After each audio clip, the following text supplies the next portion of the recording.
Assalamualaikum warahmatullahi wabarakatuh. Alhamdulillah wassalatu wassalamu ala Rasulillah Muhammad ibn Abdullah wa ala alihi wa sahbihi wa man walah wa ba'd. Faya ibadallah usi nafsi wa iyyakum bi taqwallah faqad fazal muttaqun fala tamutunna illa wa antum muslimun. Faqala ta'ala ya ayyuhalladzina amanu taqullaha haqqa tuqatih wa la tamutunna illa wa antum muslimun. Keluargaku sekalian yang terhimpun di dalam Pertagas, Pertamina Gas, kita mengawali dengan bermohon kepada Allah semoga siapapun yang berada di ruangan ini atau terhubung dalam kajian ini, semoga senantiasa dijaga, diberkahi, dan dilindungi dalam kebaikan oleh Allah Subhanahu wa Ta'ala. Kita doakan yang bertugas di luar kota. Tadi saya dengar info juga Pak Direktur sedang di Semarang, semoga giatnya dimudahkan oleh Allah dan semoga diberikan keberkahan. Ada satu bagian yang penting amanat Nabi di hadis Muslim pada satu sifat kepemimpinan, bahwa di antara sifat pemimpin dan yang dipimpin itu harus selalu membangun kekompakan dengan nilai cinta dan doa. Ini yang sering dilupakan. Nabi pernah menyampaikan, dan penyampaian ini, hadis ini didokumentasikan oleh Imam Muslim dalam satu kalimat yang singkat, padat tapi mengikat. Khiyaru a'immatikum man tuhibbunahu wa yuhibbunakum. Pemimpin yang baik itu adalah pemimpin yang kalian mencintainya dan ia pun mencintai kalian. Nah, membangun cinta itu salah satu jembatannya dengan doa. Oleh karena itu, di antara doa yang dianjurkan saat Anda memulai pekerjaan, itu bukan hanya untuk pribadi, lancarkan pekerjaan saya, tapi juga sehatkan pimpinan saya, pimpinan mendoakan sehatkan anggota saya, sehingga semua itu melahirkan sifat harmoni yang memberikan kenyamanan dan kebahagiaan dalam bertugas. Nah, izinkan saya mengawali dengan itu dulu, karena itu di antara sunnah yang seringkali terlupakan. Sehingga bekerja itu lebih banyak dilakukan dengan tekanan menyelesaikan tugas, dibandingkan dengan rasa cinta untuk bisa memberikan nilai ibadah di dalamnya. Yang kedua, semoga sholat kita diterima oleh Allah Subhanahu wa Ta'ala. Nah, yang kedua ini tidak cukup dengan amin. Kita harus tahu dulu standar penerimaan itu seperti apa. Dan yang kedua, kenapa harus sholat? Ini poin pokoknya. Mengapa sih umat Islam itu cukup hanya misalnya dengan bersyahadat saja dipandang sudah berislam, lalu berbuat baik? Kenapa mesti ada sholat? Kenapa bahkan yang pokok sampai 5 waktunya? Dan jumlah rakaatnya pun diatur sedemikian rupa, sampai teknisnya pun dijelaskan dengan rinci. Saking rincinya, bila ada yang menyimpang dari rincian itu, maka dianggap sholatnya tidak sah dan mesti diulang. Shallu kama ra'aitumuni usolli. Sholatlah kalian seperti kalian persis melihat aku menunaikan sholat. Dan dalam sholat inilah kemudian ada sanad yang tersambung secara ketat, sampai-sampai dalam hadis Muslim nomor hadis 397. Demikian di Al-Bukhari juga diabadikan di nomor hadis 757 oleh sahabat Abu Hurairah. Sanadnya tersambung kepada Khalad bin Rafi Az-Zuraiqi, seorang yang sholat di samping Nabi tapi bermasalah sholatnya. Lalu Nabi meminta beliau untuk mengulangi sholatnya sampai 3 kali peristiwa itu, hingga beliau berkata, ya Rasulullah au kama qala alimni ma uhsinu ghairah. Ya Rasulullah, tolong ajarkan kepada aku, karena aku tak punya pengetahuan lebih dibandingkan dari apa yang telah aku kerjakan. Nah, dari dasar ini melahirkan satu pertanyaan kritis, ya, dan juga perlu argumentasi yang kuat secara syariah mengapa kita menunaikan ibadah sholat.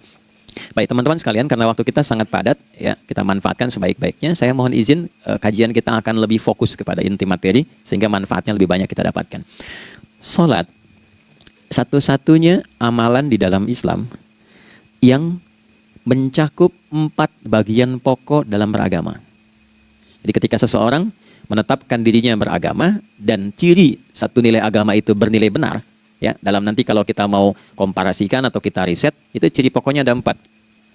Satu, ada aspek namanya aspek keyakinan, ya, tauhid atau akidah. Nggak mungkin kan beragama kalau nggak yakin. Ya, karena itu pasal 29 ayat kedua itu mengandung nilai keyakinan. Negara menjamin kemerdekaan tiap-tiap penduduk untuk memeluk agamanya masing-masing dan beribadah menurut agama dan kepercayaannya itu. Ya, jadi nggak mungkin kita bisa menghasilkan nilai kepercayaan dan ibadah kalau tidak ada unsur keyakinan. Atau bahasa kitanya disebut dengan iman. Ya, iman itu nanti juga dipaku dalam setiap nilai kebangsaan di konteks Negara Kesatuan Republik Indonesia. Ini yang paling membahagiakan.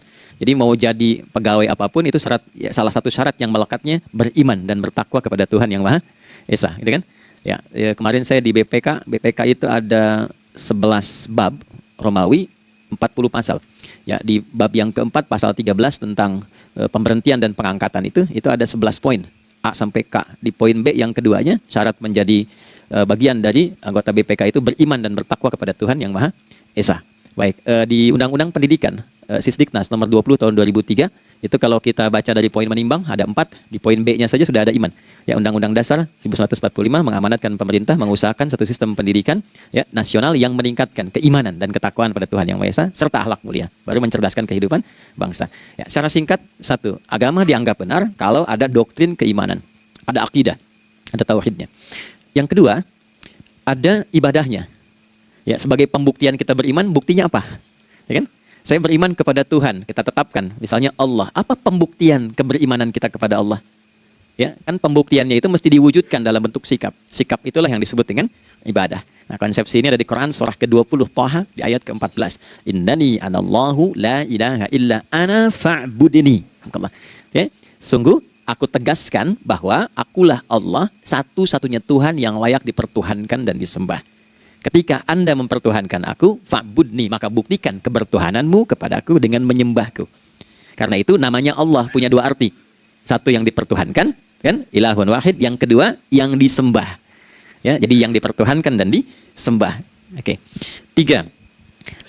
Yang ketiga harus punya unsur praktikal atau implementatif dalam interaksi kehidupan.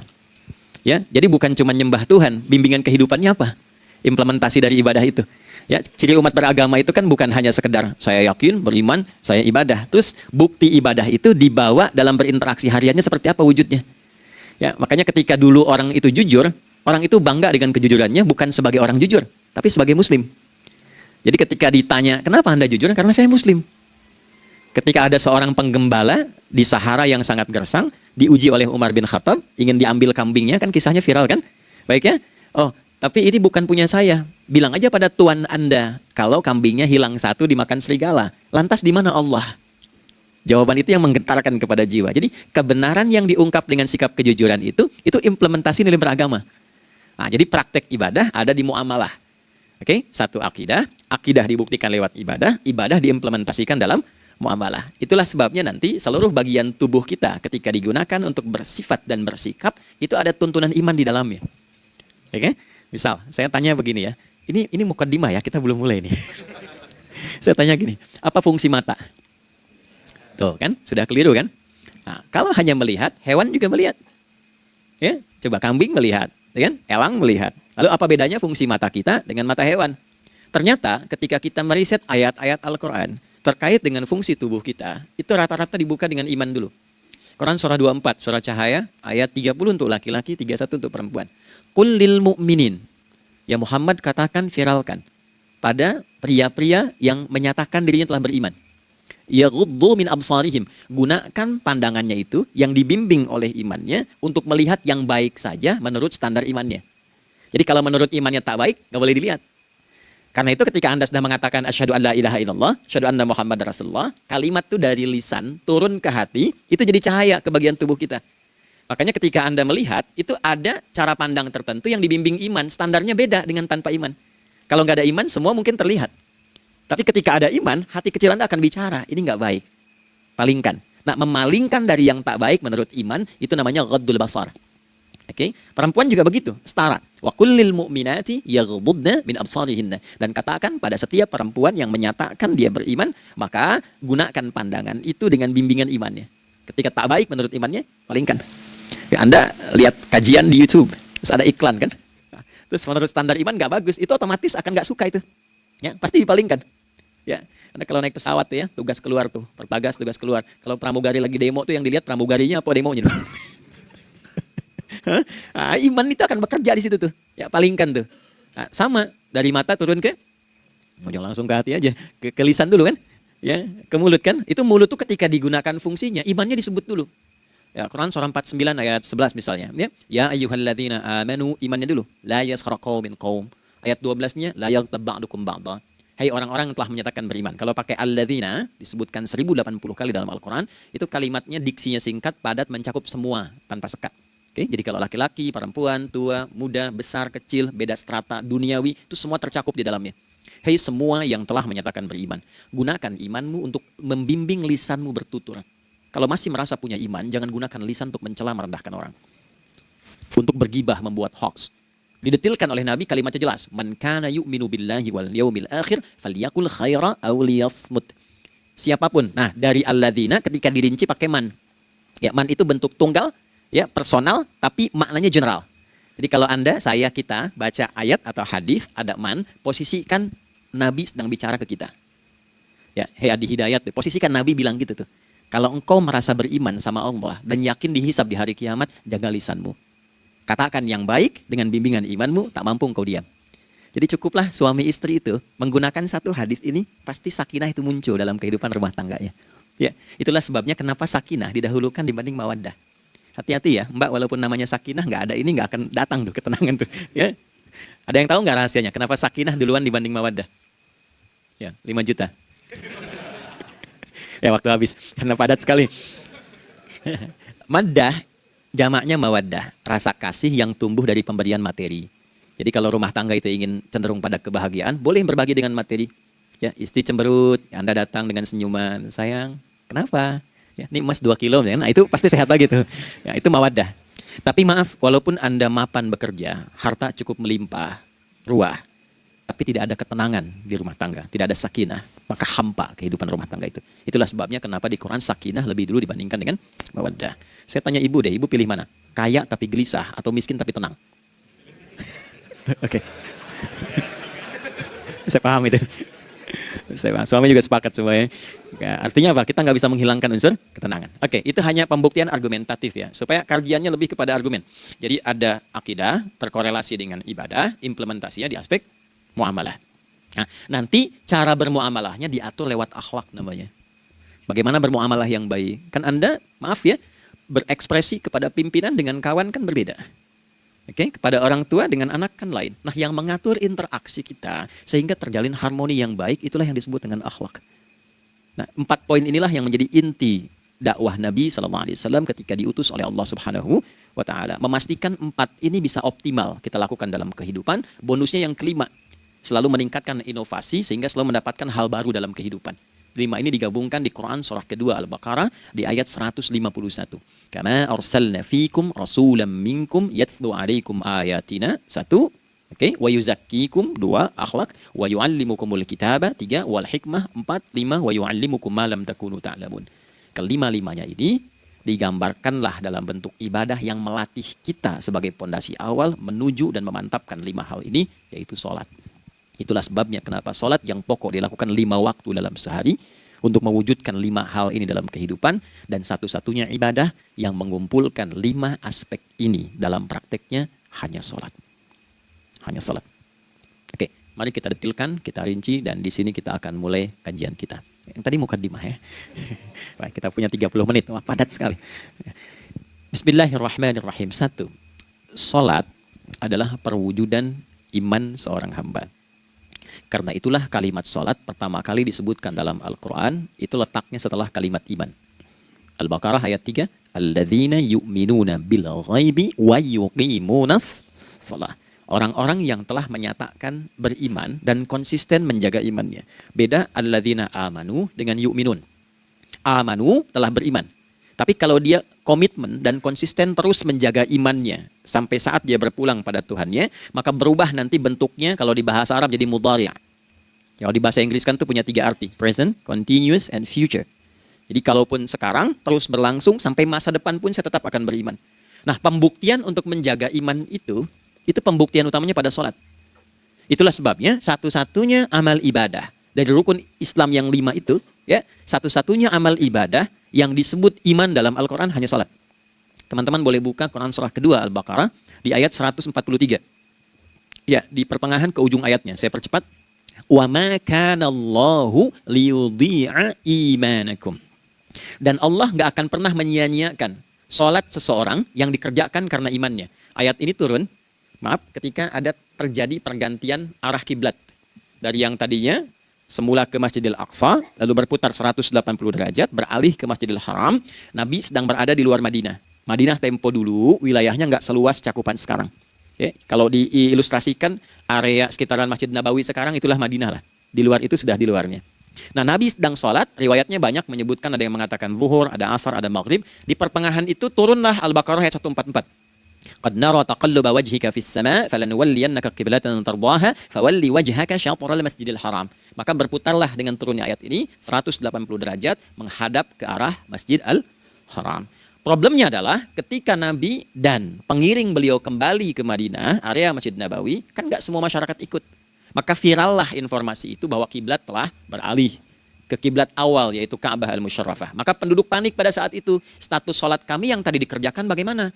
Karena sedang nggak bisa diulang, sudah pindah waktu. Maka turunlah kemudian firman Allah yang Al-Baqarah 143 itu, wa ma kana Allahu liyudhi'a imanakum.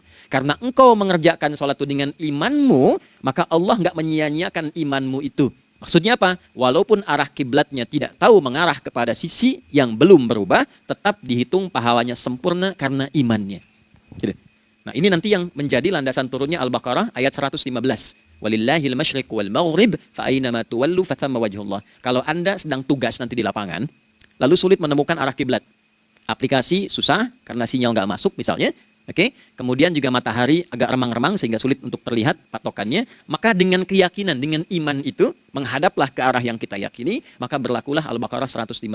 Di saat itu diterima amal ibadah kita sama dengan yang menghadap kiblat dengan dasar imannya. Oke, nah pengertian terbaliknya, mafhum mukhalafahnya, maka Nabi mengatakan, al-farqu bainal mu'min wal kafir tarkus shalah. Beda antara orang yang beriman dengan yang belum beriman adalah pada sholatnya. Jadi kalau ada orang mengatakan sudah beriman dan tidak menunaikan sholat, ini artinya keimanannya belum diakui sepenuhnya oleh Allah Subhanahu wa Ta'ala. Jelas ya? Halo, kenapa sedih begini?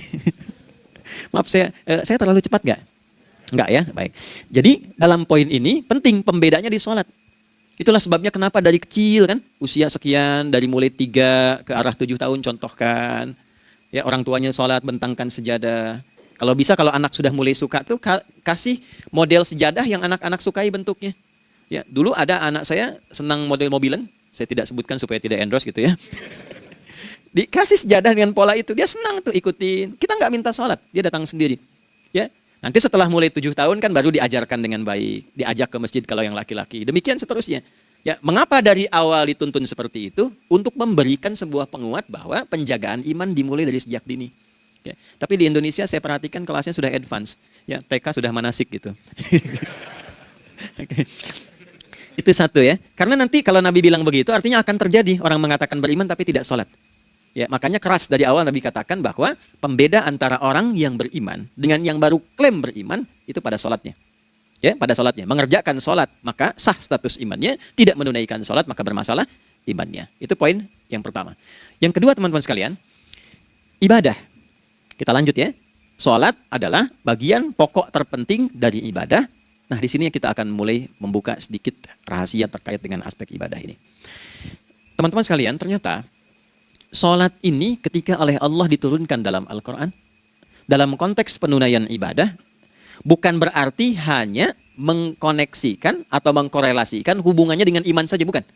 Karena saya beriman, saya buktikan ibadah nyembah Allah lewat sholat. Dalilnya Quran surah ke-20 ayat 14.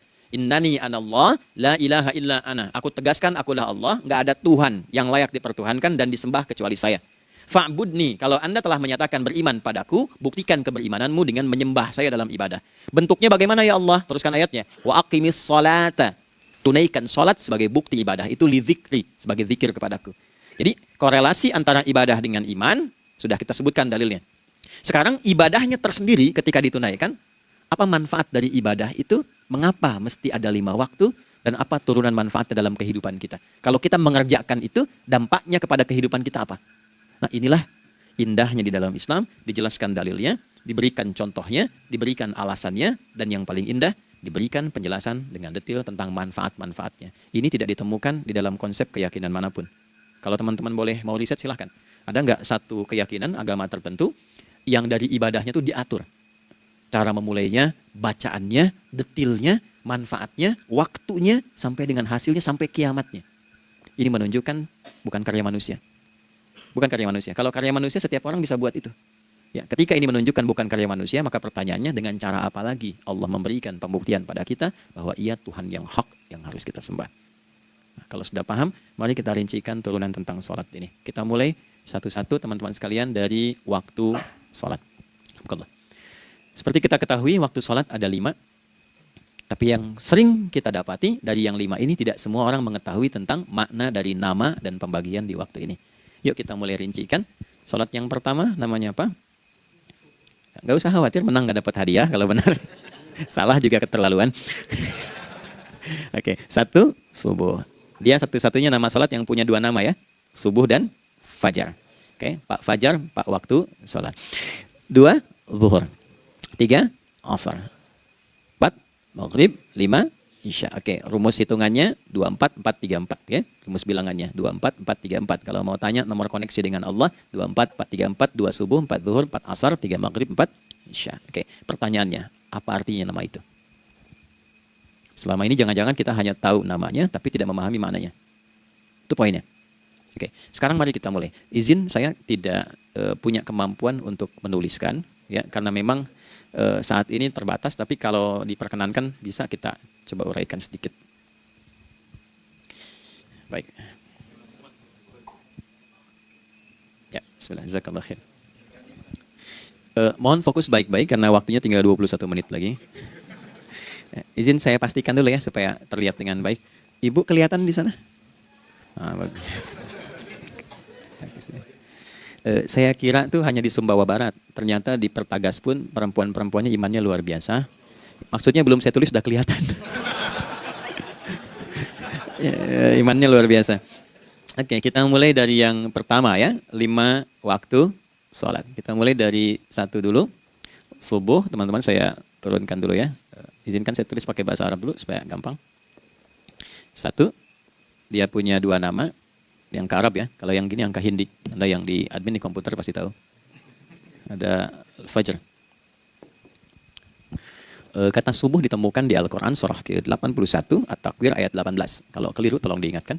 Was-subhi idza tanaffas. Quran surah 81 ayat 18. Ya. Nggak usah di ilmu utak-atik ya. Oh ini kenapa 81 kalau dibalik 18? Itu cocok logi. Ya, abaikan aja itu. Ya. Fajar agak banyak di Quran terkait dengan nama salatnya ada di Quran surah ke-17 di ayat 78. Aqimis salat liduluki syamsi ila ghasaqil laili wa Qur'anal fajr. Inna Qur'anal fajri kana masyhuda. Yuk kita mulai ke maknanya dulu. Ingat rumusnya ya. Rumusnya ini selalu begini rumusnya. Aqidah selalu punya korelasi dengan ibadah. Ibadah selalu punya korelasi dengan muamalah. Interaksi harian kita, muamalah hiasannya adalah akhlak. Nah, barulah kemudian di sini muncul inovasi dalam kehidupan, hal yang baru. Hidup ya, yang mengacu pada 2 kebahagiaan yaitu dunia dan akhirat. Ya, konsepsi ini nanti ditemukan di Quran surah ke-2 Al-Baqarah ayat 201 dan menjadi doa paling favorit umat Islam Indonesia saat ini. Rabbana atina fid dunya fil akhirati. Oke, ya cukup. Subuh. Ini rumus dasarnya. Dari akidah, kita beriman, pembuktian imannya lewat ibadah sholat. Apa hubungan sholat dengan aktivitas harian kita? Subuh asalnya terkolerasi dengan kata asbah. Oke? Asbah itu asalnya sesuatu yang sudah siap dengan rencana yang matang. Baik, orang Arab tuh kalau bertanya begini, kaifa asbahta ya akhi? Kaifa asbahti ya ukhti? Bagaimana kabarmu di pagi ini? Itu bukan hanya nanya kabar kesehatan. Beda dengan kaifa haluk, beda. Ya, itu bertanya, bagaimana kabarmu hari ini, aktivitasmu bagaimana? Lancar, sudah siap, planning bagus, dan sebagainya. Ya, itulah sebabnya ketika Allah bersumpah dengan awal waktu, penandanya adalah planning kegiatan. Ya, was-subhi, dan aku bersumpah demi waktu subuh, awal mula untuk berkegiatan, idza tanafas, apabila sudah mulai bergerak, bersamaan dengan nafas yang keluar itu, maka sudah jelas rencana yang dibuat. Ya, jangankan kita, semua alam itu, semesta itu seluruhnya bukan hanya bertasbih, tapi beraktivitas dalam tasbihnya. Di waktu subuh, matahari sudah mulai bersinar kan? Ya, dan sinarnya mengambil manfaat loh. Mengandung nilai manfaat, memecah keheningan malam dan menghilangkan kegelapannya. Gelap mulai hilang, datang kemudian sinar yang memberikan kita bimbingan untuk beraktivitas. Tumbuhan dimulai waktu itu sudah mengeluarkan oksigen, menyerap karbon dioksida. Saya waktu di Utrecht, di Delft di Belanda, ya, saya coba ingin membuktikan. Kan adzan nggak terdengar keluar ya. Jadi sebelum waktu subuh itu saya keluar, kebetulan flatnya waktu itu dekat area hutan yang agak rimbun, enak gitu, udaranya bagus. Itu sebelum subuh terasa karbon dioksida. Walaupun cuma beda hampir 1 menit. Tapi begitu masuk waktu subuh, keluar kesegaran yang luar biasa. Oksigen yang keluar. Ya, ini kan nggak mungkin kalau kuasa Allah tuh nggak mungkin terjadi seperti ini kalau bukan kuasa Allah Subhanahu Wa Taala. Tapi poinnya adalah yang bicara begini Quran. Nah sekarang yang ingin saya katakan adalah Alam semesta dalam konteks seperti matahari, kemudian tumbuhan, binatang, ayam bahkan mulai berkokok, punya planning yang teratur. Masa kita makhluk yang dihisab tuh nggak teratur? Nggak punya perencanaan? Maka subuh itu mengajarkan kepada kita, jangan sampai ada orang Islam yang punya keimanan, lalu menunaikan sholat, diajarkanlah oleh Allah, setiap masuk subuh itu harus punya agenda yang jelas. Planning yang terukur. Jangan terjadi mengaku muslim, beriman, tapi nggak jelas perencanaan hidupnya. Jam 7 mau di mana? Jam 8 kerjakan apa? Anda dari sini ketemu 7 ke 4 atau setengah 8 ke setengah 5, 8 jam kerja. Oke, berangkat jam berapa? Petakan di jalan macetnya di sebelah mana? Ukur sampai kantor tiba jam berapa? Apa yang mau dikerjakan di kantor? Itulah Islam, itulah subuh. Sehingga tidak ada satupun orang Islam di era Nabi mengajarkan beraktivitas kecuali terukur dan teratur. Bahkan Nabi memulai itu evaluasinya di malam hari. Sehingga turun di antara surah Al-Insyirah itu ada ayat yang tegas mengatakan di ujungnya, فَإِذَا فَرَغْتَ fansab. Evaluasi yang telah berlalu di malam hari, evaluasinya menyeluruh sampai ke zikirnya. Dicatat nih. Ya, aku hari ini secara spiritual itu, mohon maaf, sholat jamaahnya berapa waktu tuh? Dari 5. Oke? Misalnya dari 5 itu cuma 4, berarti koreksi ada yang kurang. 1. Ya. Yang kedua, secara intelektual sudah berapa bacaan yang dibaca saat ini? Ilmu yang ditingkatkan, mensyukuri anugerah akal dan sebagainya. Bekerja sempurna enggak? Turunkan ibadahnya bagaimana? Ketika ada yang kurang, istighfari. Ya, sebagai seorang ayah, ada nggak sesuatu yang salah yang dilakukan belum sempurna? Sebagai seorang ibu, anak dan sebagainya, istighfar. Itulah sebabnya sebelum tidur Nabi ajarkan istighfar. Yang kita tahu 70 kali kan, 100 kali. Yang saya tanya, 1 ke 70 itu istighfar apa saja? Apakah hanya bilangan di lisan? Atau dari lisan diingatkan oleh pikiran, ditembuskan ke hati? Istighfar sebagai seorang ayah yang kurang maksimal melihat anak dengan baik. Anda boleh punya jabatan di kantor, boleh direktur, boleh manajer, boleh macam-macam. Tapi ketika Anda pulang, Anda seorang ayah. Saya di Timur Tengah disebut syekh, di sini dipanggil kiai, dipanggil ustadz. Pulang ke rumah, anak saya nggak kenal itu semua. Anak saya nggak peduli itu semua. Belum pernah seumur-umur saya mengajar, lalu saya pulang, anak saya menunggu depan pintu dan memanggil, kiai. Dia ingin ayahnya. Dia ingin ayahnya. Oke. Kenapa nggak kita hadirkan istighfar pertama kita itu karena kita kurang perhatian. Kurang perhatian kepada anak misalnya. Saya kalau pulang tengah malam dan semua tertidur, saya lihat satu-satu. Perbaiki cara tidurnya, doa. Lihat satu-satu, minta ampun sama Allah. Dan ya kadang sebelum mengalirkan air mata kita nggak bisa tidur karena nggak tahu nanti ketemu lagi nggak di akhirat. Ya, itu poin yang paling penting. Nah, jadi istighfar pertama itu untuk diri kita ketaatan pada Allah, untuk diri kita sebagai anak pada orang tua, sebagai suami punya tanggung jawab istri atau sebaliknya, demikian seterusnya. Nah itu kalau sudah kita bisa lakukan, dievaluasi, direncanakan besoknya. Fa'idha faraghta fansab, direncanakan lagi yang berikutnya besok mau ngapain, tulis malam. Kalau kita biasakan begitu tidurnya enak. Karena nggak ada beban, damai hidupnya. Dengan teman damai kalau ada perselisihan sebelum tidur. Ya, jadi nggak ada orang mengigau itu masalah-masalah kehidupan dunia yang belum tuntas. Ini dunia saat terjaga bermasalah, saat tidur pun masih bermasalah. Gara-gara kamu nih, kapan istirahatnya?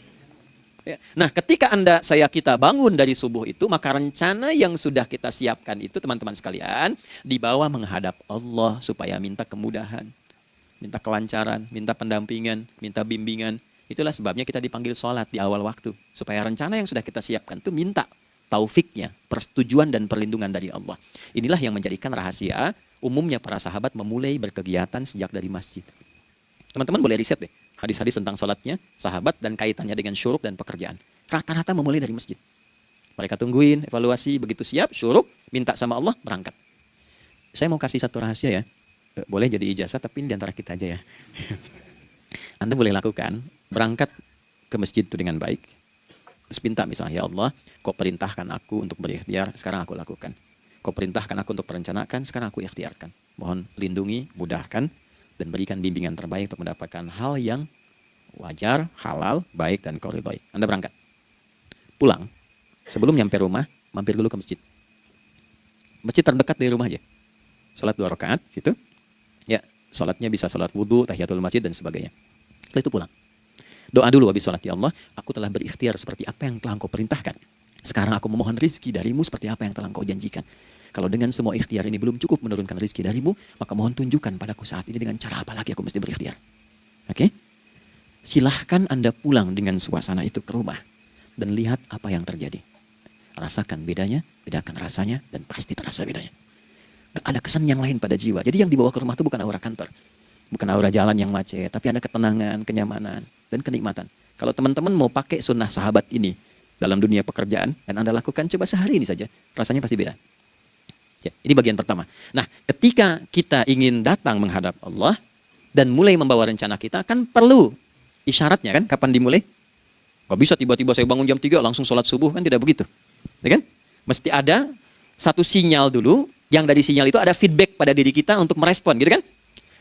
Nah, pancaran respon atas sesuatu yang memancar akibat satu hal yang terjadi, kalau di gaya itu kan kalau ada gaya gerak, gaya dorong kan? Ya, kalau nggak salah F1 sama dengan F2 kan? Nah, gaya gerak sama dengan gaya dorong. Geraknya dikit, bunyinya kecil kan? Kencang bunyinya, kencang. Terus ada F berbanding lurus dengan P, hukum Pascalnya. Gaya berbanding lurus dengan tekanan, kan? Semakin banyak gaya, semakin tertekan. Nah, respon yang muncul ketika ada satu misalnya gaya, tapi responnya sifatnya materi sifatnya. Ya, misal kalau Anda mau mengebor air, kan? Kemudian keluar terpancar tuh dari bawah itu keluar misalnya air. Nah, itu namanya infajar.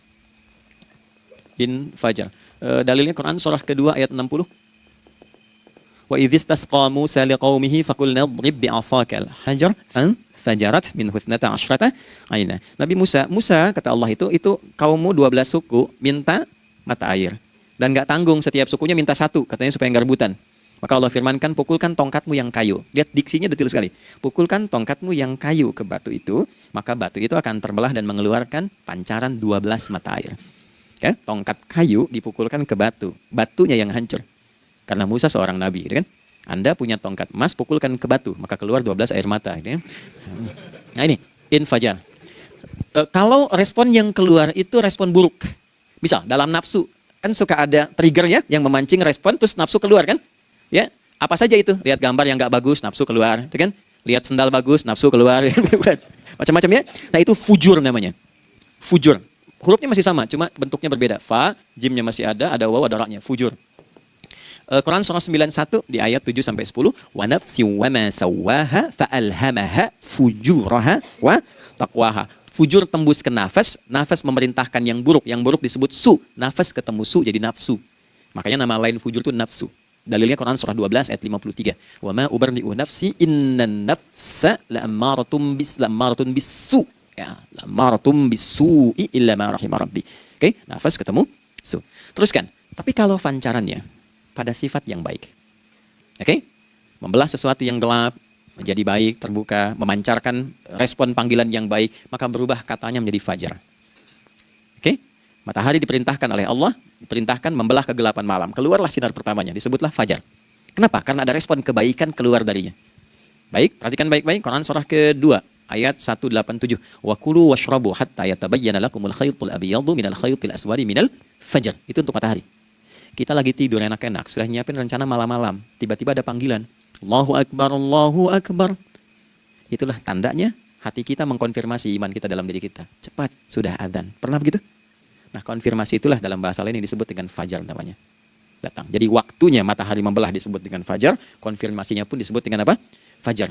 Ya, jadi bersamaan waktunya dengan dua hal itu. Datanglah panggilan. Itu yang dimaksud Quran, hubungan iman dengan konfirmasinya sampai ke sholatnya ada di Quran surah 8 ayat 2. Innamal mu'minuna iman.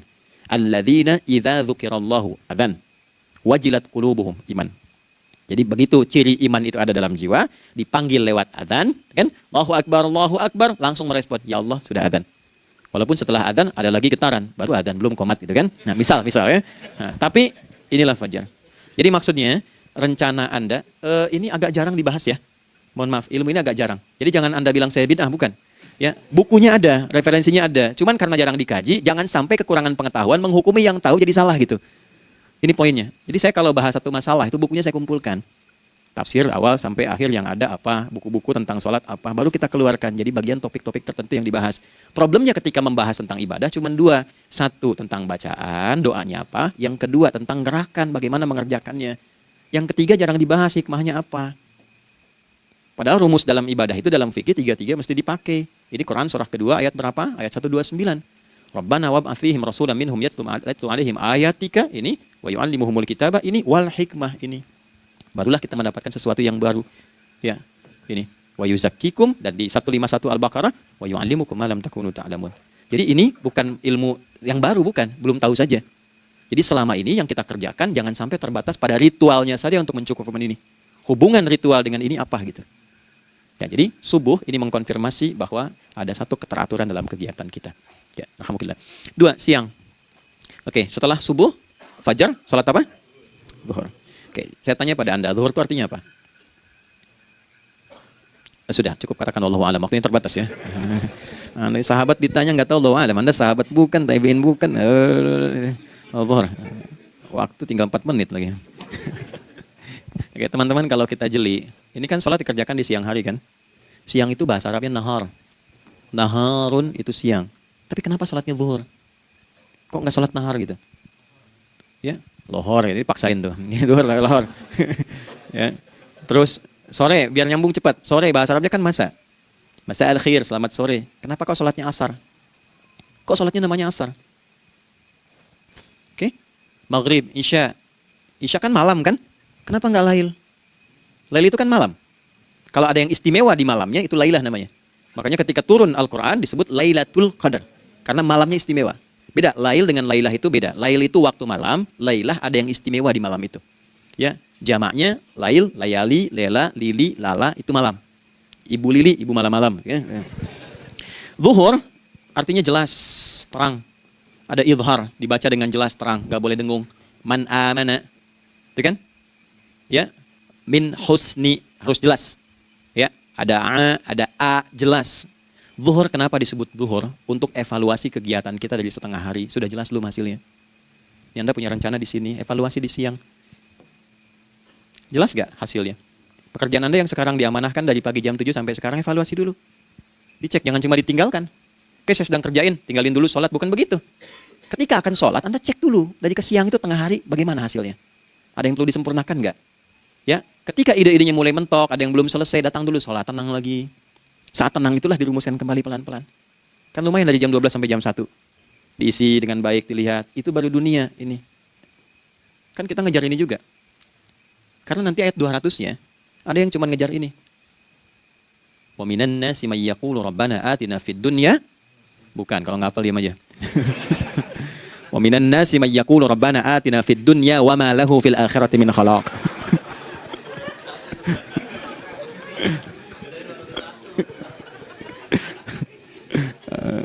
Paham kan?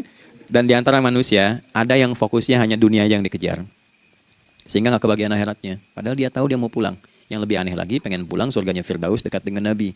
Tapi tiap hari ngerjakan dunia. Dunia lagi, berangkat gelap, pulang gelap. Terus meninggal gelap juga. Kan repot. Nah, maka mesti investasi kan? Anda kalau tugas keluar kan, apalagi keluar negeri kan hukumnya beda. Bekalnya pun tidak sama. Anda tugas ke Amerika, mata uangnya sudah beda. Hukumnya sudah beda. Terus pengen pindah ke alam barzah. Pengen hukumnya sama dengan dunia, mustahil. Ya, makanya dimensinya beda, keadaannya tidak sama. Baju yang dipakai kan beda. Barang-barangnya nggak sama. Makanya disebut telah meninggal dunia, meninggalkan semua yang melekat pada dunia. Pindah ke alam lain, persiapan menuju titik akhir yang tidak ada ujungnya lagi. Nggak ada pembuka lagi. Jadi sudah ujung begini, nggak ada ruang lagi yang lain. Itu akhirat namanya. Makanya di sini cuma 2 pilihannya. Kalau nggak ke surga, nah, itu. Ya. Apa investasi yang ada di sini? Maka siang itu dicek dulu. Pekerjaan jadi ibadah nggak? Tadi niatin ibadah nggak waktu berangkat dari rumah? Kan? Waktu ngetik, waktu ngerjain di kantor, jadi ibadah nggak? Kalau ibadah, Anda nggak mungkin berbuat kriminal. Anda nggak mungkin berbuat maksiat. Nggak mungkin nipu, nggak mungkin nyogok. Nggak mungkin korupsi. Kan lagi ibadah. Nggak mungkin curang. Kan lagi ibadah. Anta budallaha ka'annaka tarah. Anda itu mengerjakan segala hal sebagai ibadah, merasa diawasi Allah. Fa in lam takun tarah fa innahu yarah. Kalaupun Anda merasa nggak melihatnya, Anda yakin Anda dilihat. Itulah kerja pakai iman, maka ini di bawah akidahnya. Jangan ditinggalkan. Nah, inilah yang selama ini kita butuhkan. Ya. Inilah yang melahirkan nilai etik, makanya ada yang dalam jiwa. Takwa itu kan dalam jiwa, melahirkan etos. Etos mendorong kepada logos, logos melahirkan patos. Kepantasan dalam bekerja. Jadi Anda sekuat apapun ilmunya, kalau nggak punya etos, itu rusak. Jadi tidak cukup akal sehat. Jiwa yang sehat itu lebih penting. Banyak orang akalnya sehat. Akal itu tidak memberikan perintah. Dia hanya merumuskan satu instruksi dalam jiwa supaya mudah dilakukan dan dieksekusi oleh fisik. Jadi akal yang sehat itu seberapa pandai ilmunya, seberapa cepat mengeksekusi perbuatan. Tapi kalau yang dieksekusi itu dari perintah nafsunya, masalah. Habis saja waktunya tuh. Ya. Ini gimana ini? Tolong jawab loh. Nah, teman-teman, karena sudah habis waktu jam 1, kita baru zuhur ini. Nah, yang paling menarik itu, gini, yang paling menarik. Kalau ada orang belum sadar sampai zuhur tentang akibat kehidupan ini, maka muncullah asar. Apa asar itu? Kenapa mesti disebut dengan asar? Dan apa manfaat istimewanya asar kepada jiwa kita? Itu di kesempatan lain kita akan bahas. Teman-teman, waktunya sudah habis ya. Saya menghargai Anda, kan tidak boleh juga saya ngajarkan tapi mengambil yang sesuatu yang tidak tepat ya. Kita buktikan keimanan kita dengan mengerjakan amanah pekerjaan di tempat ini dengan baik, waktu digunakan dengan baik. Kita saling mendoakan supaya semua kita dijaga oleh Allah Subhanahu wa taala. Maafkan saya, lain kesempatan kita berjumpa kembali untuk melanjutkan apa yang telah kita bahas hari ini. Mari kita berdoa, semoga doa kita diterima oleh Allah Subhanahu wa taala. اللهم تقبل منا إنك أنت السميع العليم وتب علينا إنك أنت التواب الرحيم نحمدك كما علمتنا أن نحمدك ونشكرك شكرا كما علمتنا أن نشكرك أنت المقدم وأنت المؤخر بيدك الخير إنك على كل شيء قدير. Ya Allah, kami memujimu seperti Engkau mengajarkan kami untuk memuji dan bersyukur atas segala nikmat-Mu seperti Engkau bimbing kami untuk mensyukuri segala nikmat-Mu. Allahumma salli wa sallim wa barik ala habibikal karim rasulika al-mustafa al-amin sayyidina Muhammadin wa ala alihi wa sahbihi ajma'in. Ya Allah, anugerahkan kami kemampuan untuk terus bersalawat pada Rasulullah, sehingga dengan itu kami mendapatkan kemampuan yang baik untuk meneladani kemuliaan beliau dalam beraktivitas kehidupan. Rabbana la tada' lana fi maqamina hadza dhanban illa ghafarta. Ya Allah, jika ada pendosa hadir di ruangan ini atau terhubung dalam kajian ini, maka jangan biarkan ya Allah ia meninggalkan tempat ini dan kajian ini kecuali Engkau telah ampuni seluruh dosa-dosanya. Wala hamman illa farajtah. Ya Allah, jika ada satu di antara kami yang menghadiri kajian ini membawa kegelisahan, maka mohon tenangkan keadaan hatinya. Wala asiran illa yasartah. Jika ada yang sedang diliputi oleh kesulitan, maka mudahkan, ringankan dan hilangkan seluruh kesulitannya. Wala maridan illa syafaitah. Dan bila ada di antara kami yang diuji dengan penyakit, maka mohon angkat dan sembuhkan penyakitnya. Rabbana atina fid dunya hasanah wa fil akhirati hasanah wa qina adzabannar. Wa sallallahu ala sayyidina Muhammad wa ala alihi wa sahbihi ajma'in. Wa akhiru da'wana subhanakallahumma rabbana wa bihamdika nashhadu an la ilaha illa anta nastaghfiruka wa natubu ilaik. Walhamdulillahi rabbil alamin.